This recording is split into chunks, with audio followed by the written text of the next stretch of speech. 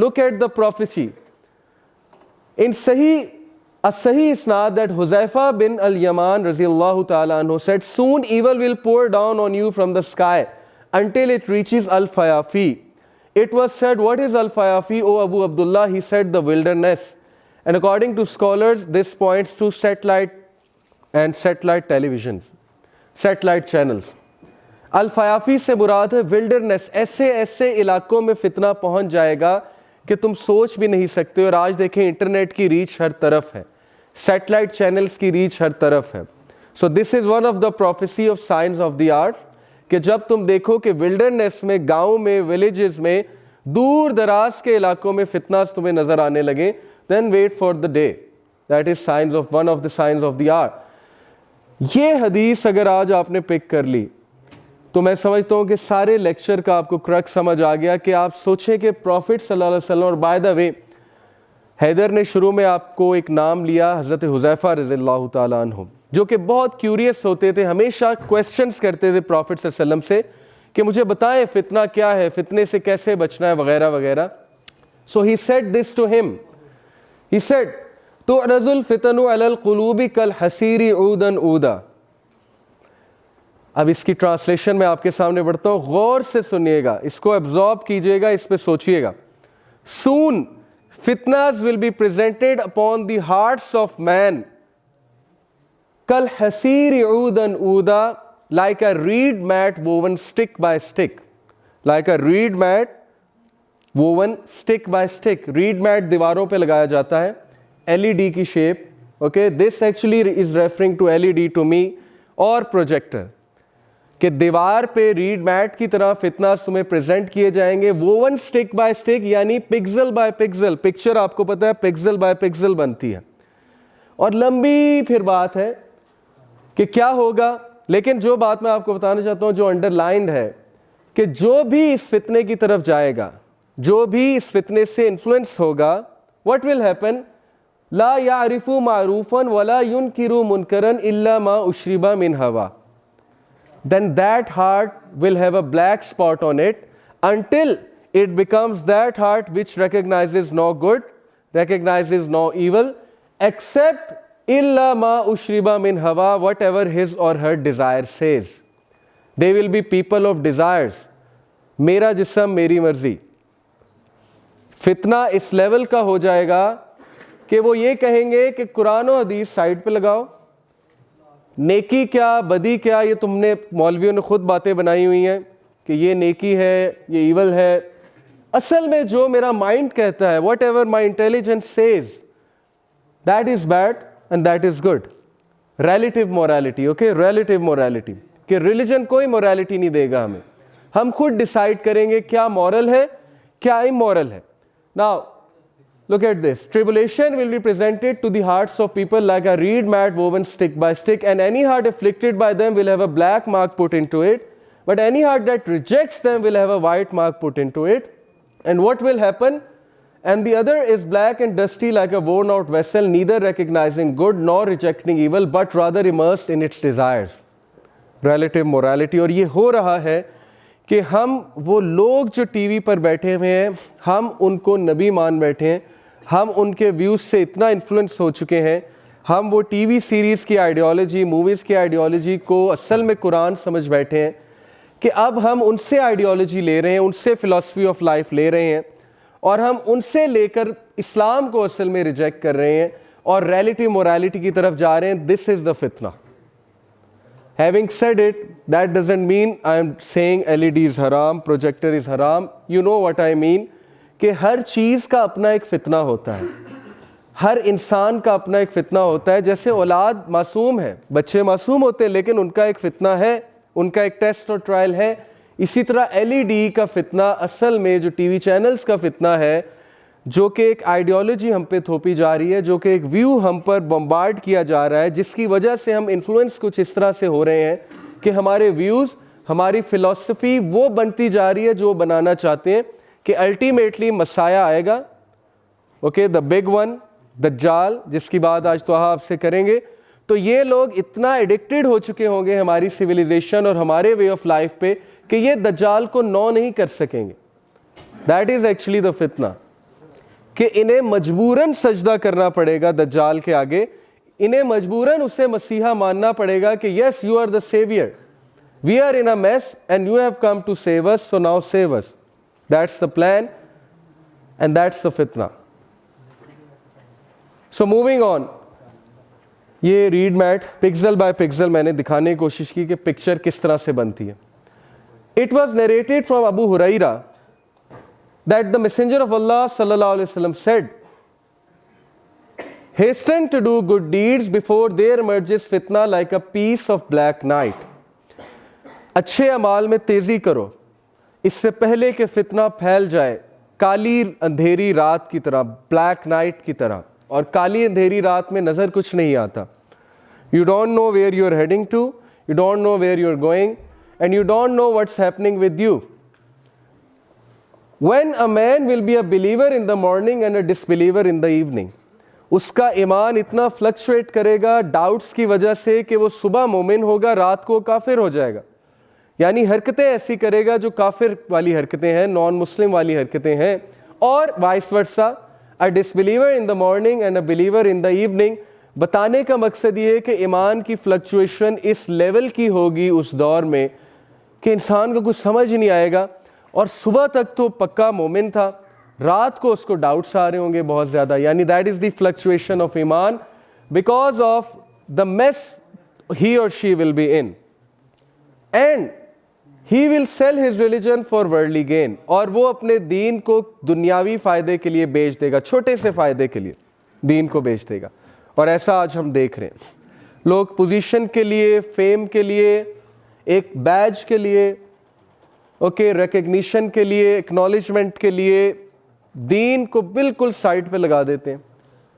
You won't believe के मैं तो चूँकि 7 साल से ओ लेवल्स ए लेवल्स के साथ इंटरेक्ट कर रहा हूँ, पढ़ाता हूँ। यू वॉन्ट बिलीव के बच्चे एक सिंपल बैज के लिए, रिकग्निशन के लिए, एक सर्टिफिकेट के लिए अपना दीन ईमान सब कुछ बेच देते हैं, सब कुछ भूल जाते हैं, सारी रूटीन डिस्टर्ब कर लेते हैं, 2-2 रातें जागते हैं। किस लिए? कॉन्सर्ट कराना है। और रिकग्निशन क्या है? रिकग्निशन सिर्फ एक सर्टिफिकेट आपको मिलेगा, जी आपने कॉन्सर्ट कराया था, और उसके लिए सब कुछ कुर्बान है। जो एनर्जीज असल में सही साइड पे लगनी चाहिए थी, वो सारी की सारी एनर्जीज वो ऑपोजिट साइड पे लग रही हैं, और एंड में मिलता कुछ भी नहीं है। मैं आपको पहले ही बता दूं, जिल्लत ही मिलती है, क्योंकि हमने भी ये काम करके देखे हैं। एंड में रिकग्निशन ज़ीरो है। वो लोग जो मटीरियलिस्टिक रीजंस के लिए आपके साथ अटैच्ड हैं, they are not good friends. तो एंड में मिलता कुछ भी नहीं है ह्यूमिलिएशन के सिवा। So they will sell their religion for a little worldly gain, that is the फितना। Moving on, Abu Hurairah radhiyallahu anhu reported, Allah's Messenger sallallahu alaihi wasallam said, by him in whose hand is my life, the world would not come to an end until a person would pass by a grave, would roll over it and express the desire that he should be in the place of the occupant of that grave, not because of religious reasons but because of this calamity. एक time पे बंदा कब्रिस्तान से गुजरेगा और कहेगा, हाय काश इसकी जगह कब्र में मैं होता। यानी ही और she will wish for death. और इब्ने मसूद रज़ियल्लाहु अन्हु इस पे कमेंट करते हैं, there will come a time when if one of you found death for sale he would purchase it. एक टाइम आने वाला है कि तुम्हें अगर डेथ सेल में मिल रही होगी, तुम परचेज कर लोगे कि आई शुड बाय इट। और ये टाइम आ चुका है। सबसे ज़्यादा डिप्रेशन नंबर 1 जापान, इस लेवल की डिप्रेशन है वहाँ पे, पार्लियामेंट में डिबेट्स हो रही हैं। Just search it out on Google. हम जापान की इकोनॉमी की मिसालें देते हैं, ठीक है देनी चाहिए, उस कौम ने मेहनत की है, लेकिन एक साइड पे मेहनत की है, बट उनकी यूथ, उनके चिल्ड्रन सबसे ज़्यादा डिप्रेस्ड हैं। And then Chinese, look at the Chinese. China में एक ब्रिज है जहाँ पे बारियाँ लगती हैं खुदकुशी करने की। पीपल आर परचेजिंग डेथ कि आई वॉन्ट टू डाई, अब मेरी बारी है। And then in Pakistan we see university students कितने स्ट्रेस में है, कितने प्रॉब्लम्स में है, किस किस तरह के डिसऑर्डर्स आ चुके हैं जो आपने कभी सुने भी नहीं होंगे 10 साल पहले।